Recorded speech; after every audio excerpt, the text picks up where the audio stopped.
Let's stop talking about private citizens. The girl is not in the public eye, technically. Anyway, I have a last point before Nathan phone dead about the same thing. And this is this I don't know if PNM, they're probably going to repeat what they did in Tobago, right? Whereby when Tracy won the internal elections of Tobago PNM, right? She demanded that Kelvin Charles is his name?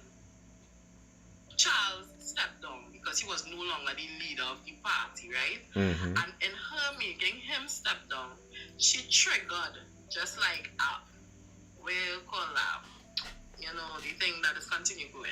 A ripple effect. My brain fog. Yeah, she triggered a say it for me now. A ripple effect on everything. She was very nasty and dirty in how she went around politicking in that internal election, and then her forcing Calvin out did not go over well with a lot of the PNM base, right? Because it's like, okay, well, I'm with PNM, why if I'm trying to force out the man, and you know that's what I was saying, right? And for that same reason is why PNM lost in Tobago. Well, I mean, there was doing a lot of shit too, but that is why they kind of lost out with their people in Tobago, right? So if they do that in Trinidad, which I don't think they will do, because unless you really like sour grapes, you ain't doing that because you know that will lead to the detriment of your party.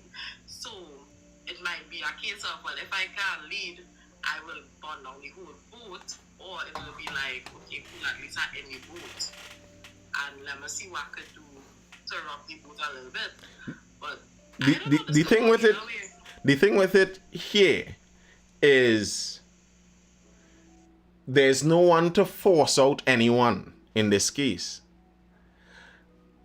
And most of the people who would have something to say, I think, are people who are outside the corridors of power.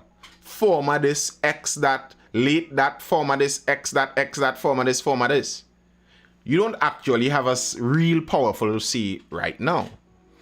Even Mrs. Robinson, Penny, she congratulated Young, I believe, and said she has no problem with it. Well, of course She went through, there was a process. She went through the process. Most of her colleagues, apparently, chose there. What is she going to do about that? So, if all of the governing MPs are in on it, the naysayers from outside could say how much nay they want, but they don't really have a say. It's just if they could kick up enough of a furor inside of the PNM grassroots.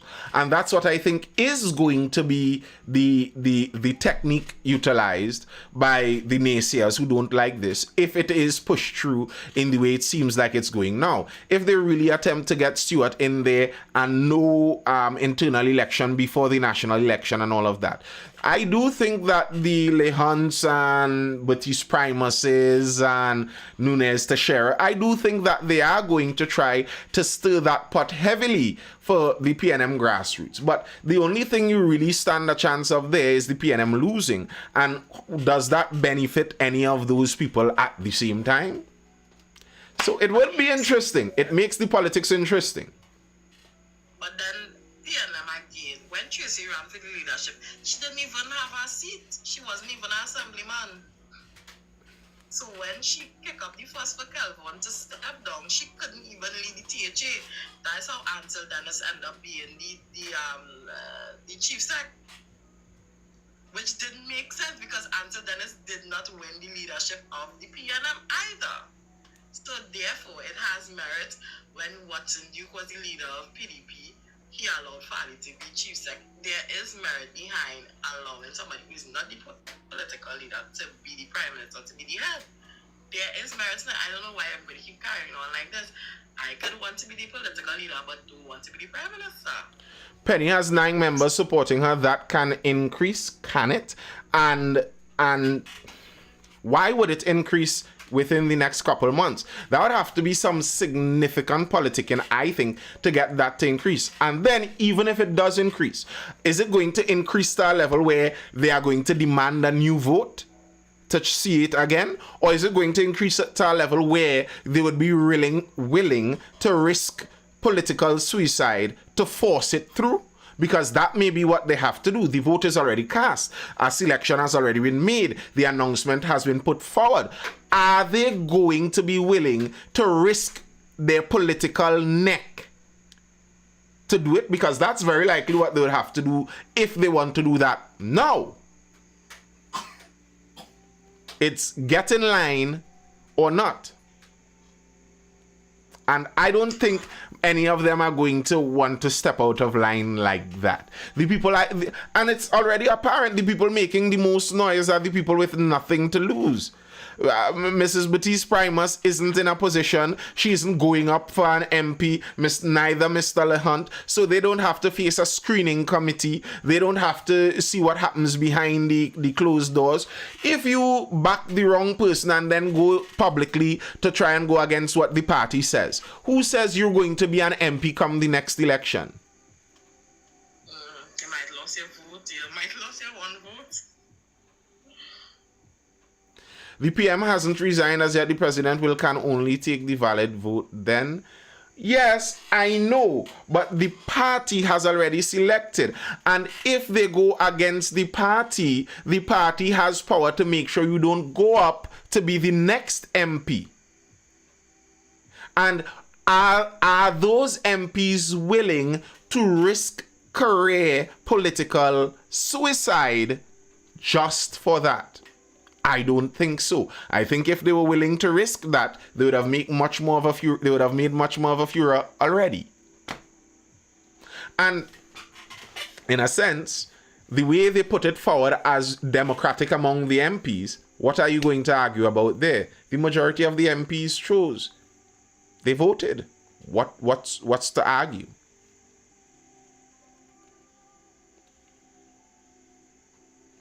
Okay, well, bang. Talking about Penny. I don't have no problem with the lady. She's a good lady. I just not interested. I'm not interested in young either. As I said, Marvin would have been my pick, but Right before I leave, let me throw this grenade in the dance and then run away. I'm not sure I want a lady to lead us anymore. Ever. That's kind of my feel on this one. Not ever, but not now. It's too fresh. Too fresh. I'm saying ever. I am kind of, and as I get older, I feel I could get more into that role. I am a believer. You know, they are race essentialists. I am not a race essentialist. But I am a gender and sex essentialist. I believe there are roles. Sorry. There are roles and specialties that genders have. And the leader of a society is one, if push come to shove, we could send you out to do the duel on our behalf. Like, a leader is supposed to be able to lead. And are we being truthful in all aspects there? Like, really? Imran Mohammed, I told you I'm going to drop a grenade in. I told you I'm going to drop a grenade in there. Yes. I don't agree with all of what you said. What about Philip? Who Philip we talking about? Who Philip you talking about? I rather nearly any woman leader than Your next leader should be Penny. I know I can't party, can't do it, but I don't care who's the next leader. Honestly, I don't know. This election coming this year does not interest me at all.